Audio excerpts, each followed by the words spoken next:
The Great Expansion, Part 1. The variable dynamics of the mental landscape. In this section, we will focus on the mental coordinator and its deeper aspects and how this affects perception, the individual, persona, and behaviors.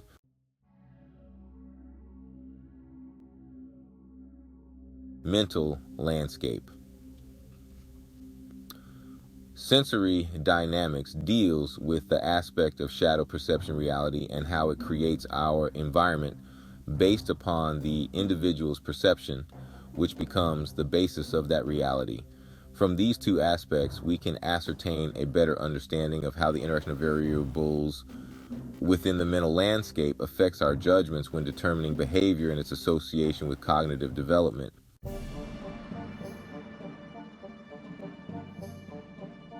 To understand the interconnections of the mental landscape and how it helps to shape our reality, we must understand the importance of social perception. Social perception focuses on how people form impressions and make inferences towards others, defining them as sovereign personalities.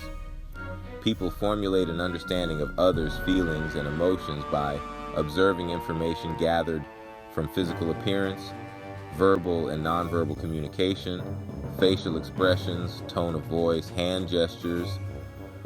People formulate an understanding of others' feelings and emotions by observing information gathered from physical appearance, verbal and nonverbal communication, facial expressions, tone of voice, hand gestures, and body position or movement.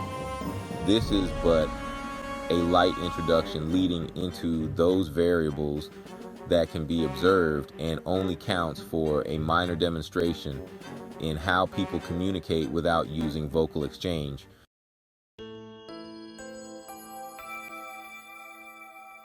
We shall now further our investigation into the components that comprise the aspects of social perception.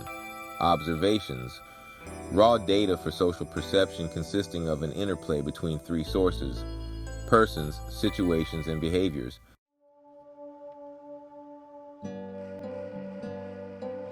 Attributions.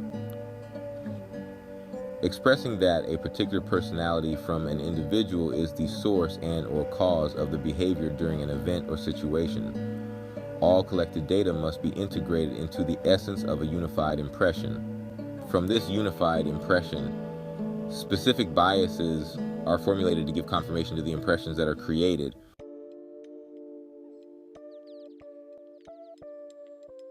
The deeper dynamics of social perception also includes A. Motivations, B. Emotions, and C. Cognitive load capacity, which is the measure of mental effort that is used within the working memory of an individual. This can assist in understanding how people can attribute certain traits while interpreting them as well.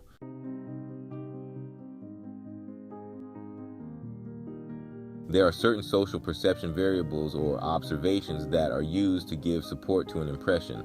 These variables are A. Persons. People acquire specific variables based upon certain social biases. Social biases set up perpetual observations where society acclimates judgment to an individual before the initial introduction. Preconceived notions have already been developed. B. Situations. Events within an individual's life that build and organize how they perceive, such as cultural background or their location. Events shape social perception. C. Behaviors, nonverbal linguistics or communication that is created to give expression to emotions, attitudes, and personalities. Examples of this include facial expressions and body language.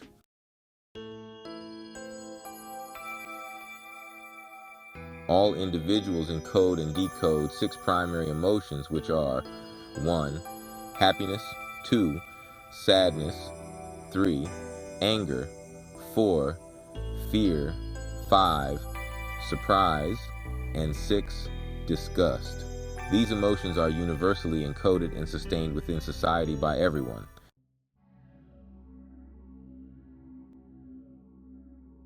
An updated version of this process, labeled as the tripolarized emotional dynamic, can be stated in the following diagram.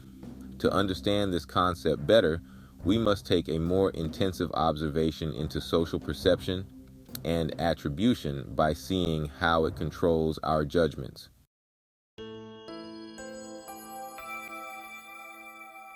Attribution is the use of information collected by observation and is used to help individuals to understand and rationalize the origins of one's own behaviors as well as those of others. People create attributions to understand the world around them, and this prompts people to make judgments. Attributions bring judgments, and judgments are used to understand what is the source of certain behaviors caused by others. It shows how information is used within the social environment to understand behavior. We can see that social perception and the dynamics of attribution have strong direct effects upon the social environment.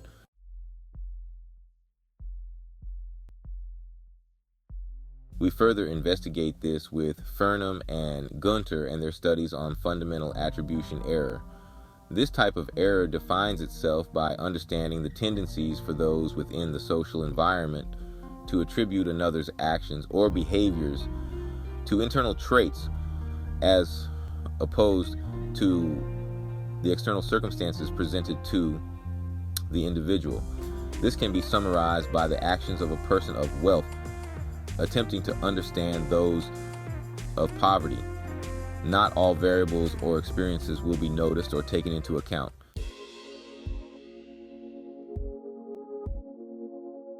Studies surrounding the works of Heider and attribution have discovered that there is a two-step process when trying to understand attribution.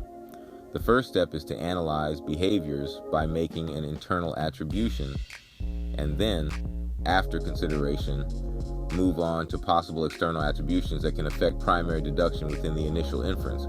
There is a dichotomy to attribution.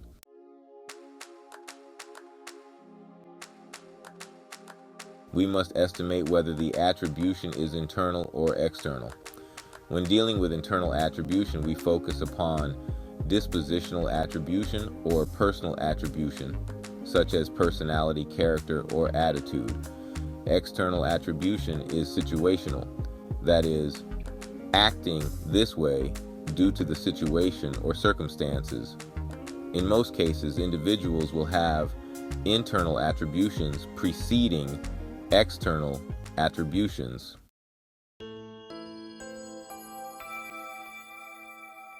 Edward Jones and Keith Davis have described the aspects of the Jones correspondent inferences theory by dealing with how people learn about behavior from individuals. Factors that people use as a basis for their inferences include an individual's degree of choice, the expectedness of their inferences, and intentions or motivations that give rise to the effects and consequences of behavior.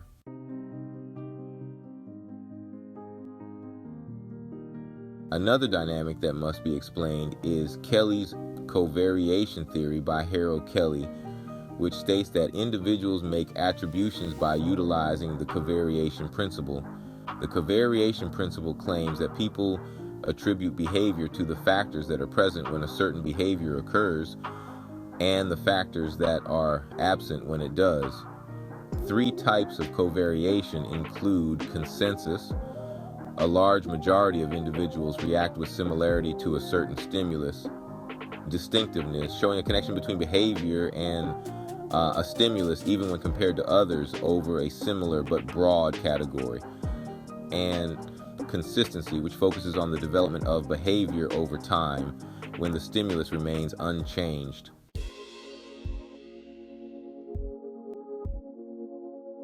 Besides the impact and importance of attributions, we must take into account the connections brought about through integration. Integration centers on observations made from persons, situations, or behavior and integrating their dispositions into impressions.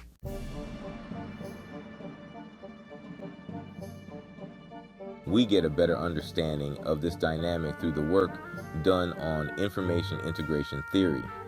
In this study, we conclude that impressions are made by the personal dispositions of the perceiver combined with the characteristics of the targeted individual.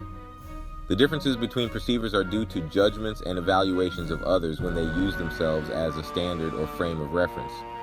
Most individuals also view their traits as favorable for others to acquire. Do as I do. Mood can also influence the integration of information about an impression. Another important aspect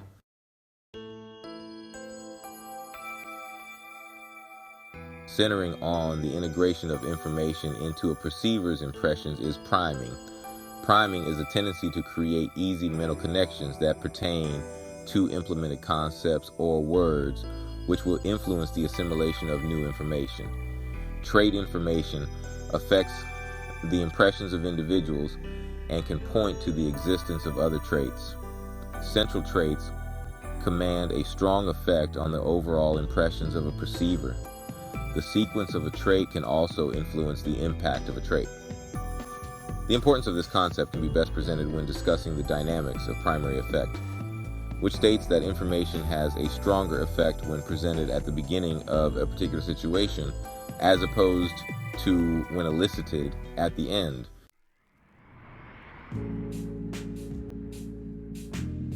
Implicit personality theory is used to group several types of personality qualities into a manner where the perceiver uses the traits displayed by another to create impressions about others. An example of this is using certain visual, auditory, and verbal cues that have been collected over time to understand the personality of an individual. We will discuss this in further detail in the next section.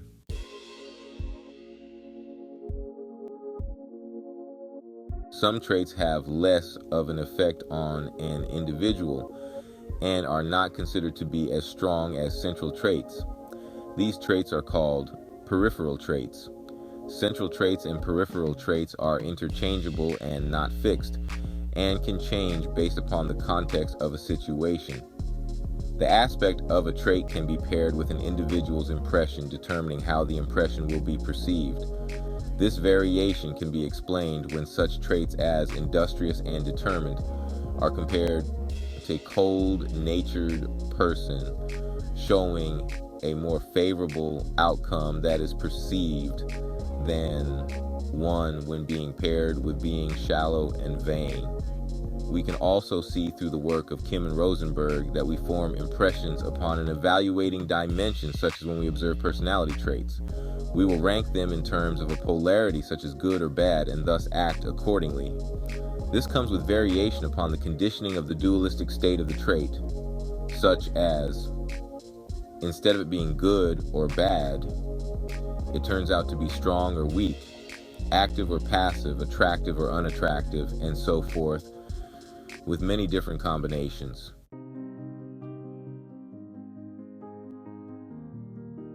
After forming and integrating attributions, the next level is to confirm these impressions, which now becomes a part of the confirmation process that can have biases and problems with self-fulfilling prophecies. Although people may fall for the misjudgments of biases and prophecies, it still doesn't discount the fact that people using these strategies are not entirely incorrect in their judgments based upon these four key factors. First, people can have better perceptions and understand social behavior after an increased history or collection of information with experiences. This decreases the chance for misjudgments. Second, people can formulate better circumscribed predictions based upon the actions of others when perceived. Third, skills based in social perception can be enhanced by the continued education through the understanding of probability and logic. Finally, one can make better inferences about other individuals when motivated by concerns for having an open mind and accuracy.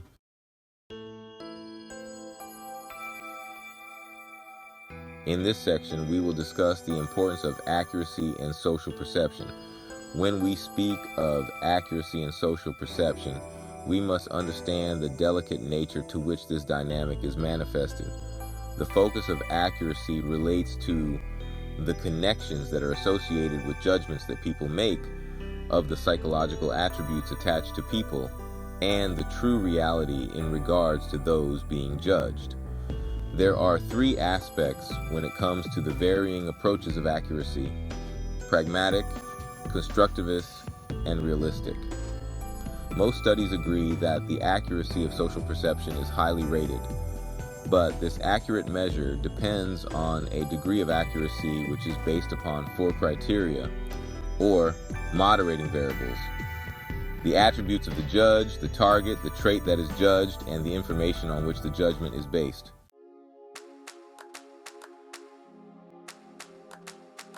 Most of these concepts deal with the realistic accuracy model, which discusses the moderators as being a result of the process of accurate judgment.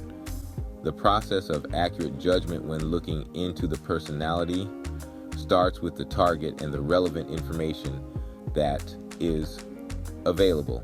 That information is then identified by the judge and is used to form a final judgment or opinion upon that individual or social environmental situation. Research into this field of study has provided a wide spread of complex data that has been collected from various testing methods.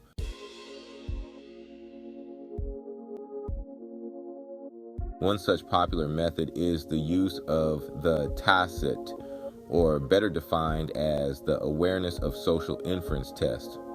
This test assesses social perception through the collection of audio-visual information. The data that is collected is based upon several criteria that center on social competence through the means of accessing certain complex and dynamic visual and auditory cues. It also explores the aspects of how people judge what a speaker is thinking and to see what are their intentions, which is defined as a theory of mind. The TACIT also looks into literal and non-literal conversational dynamics. By using such tests, we can develop an understanding of how the complex concepts of social perception have been able to give us a good framework to work with when it comes to social perceptual dynamics. Here are some important points to examine when we are trying to understand individuals and their behavioral patterns.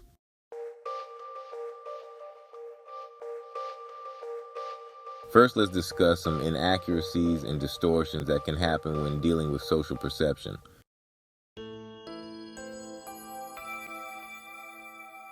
One of the most common types of distortions when dealing with social perception is confirmation biases. These types of social perceptual inaccuracies focus on the problem of judgment when impaired by the tendency to use information that is gathered only to prove their personal opinions. These opinions include preconceived prejudices, stereotypes, and discriminations. Along with the detriments of biases, individuals will also exhibit belief perseverance, which is the tendency to hold on to false convictions even after they have been disproved.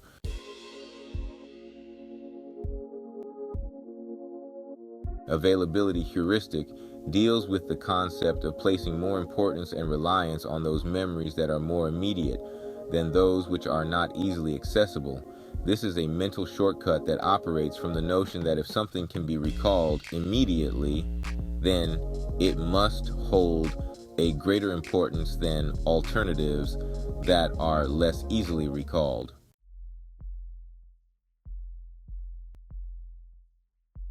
Problems such as the Dunning-Kruger effect can also affect social perception. This effect centers on two logical factors when it comes to processing social perceptual data. A lack of knowledge prevents individuals from building the correct responses when compared to the responses of others. And, a lack of information prevents individuals from detecting their inadequate responses when compared to others.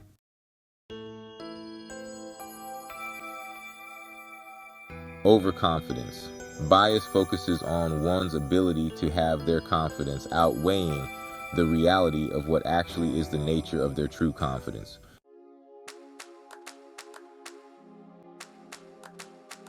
Egocentric bias concentrates on the tendency for one to focus on one's own judgments and abilities, which originates from the desire to satisfy the ego of the perceiver.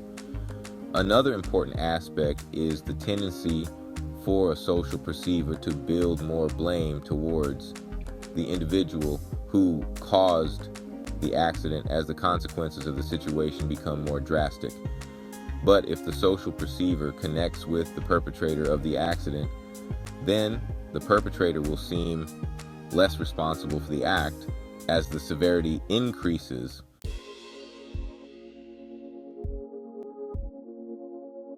This situation is called defensive attribution hypothesis.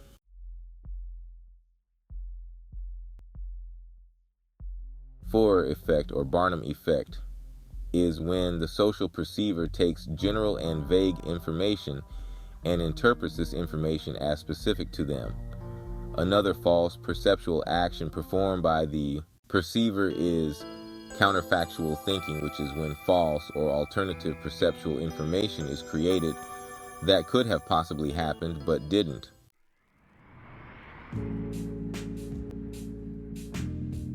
Correspondence bias.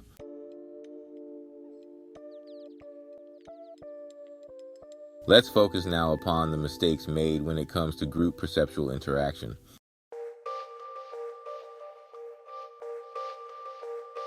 Status quo. Bias is the tendency to favor current or certain circumstances that are familiar, and any change in the circumstances is perceived as a loss.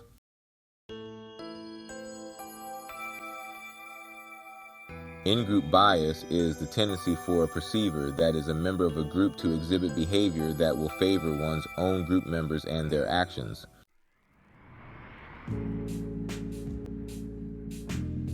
Stereotyping is placing certain traits upon individuals because they belong to a certain group, even when the assumption is incorrect.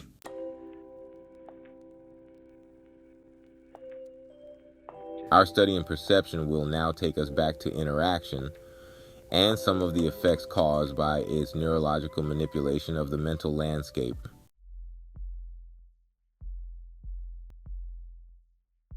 Halo effect is the tendency for the perceiver to observe an overall impression of an individual, and that the impression created affects the feelings and thoughts of the perceiver to the point that it causes an alteration of other attributes or traits held by the perceiver.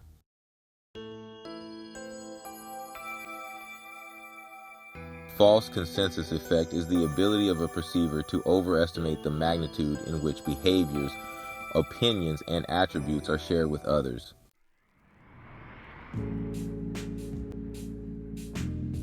Base rate fallacy is the tendency to give priority to specific information rather than base rate or generic information.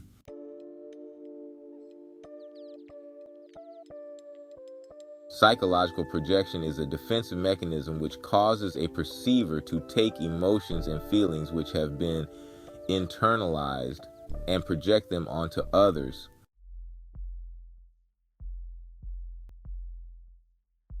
This leads into a situation called actor-observer bias, which states the tendency for people to blame their actions on a particular situation when they are involved within that situation, while those observing the situation attribute the blame onto the individuals involved.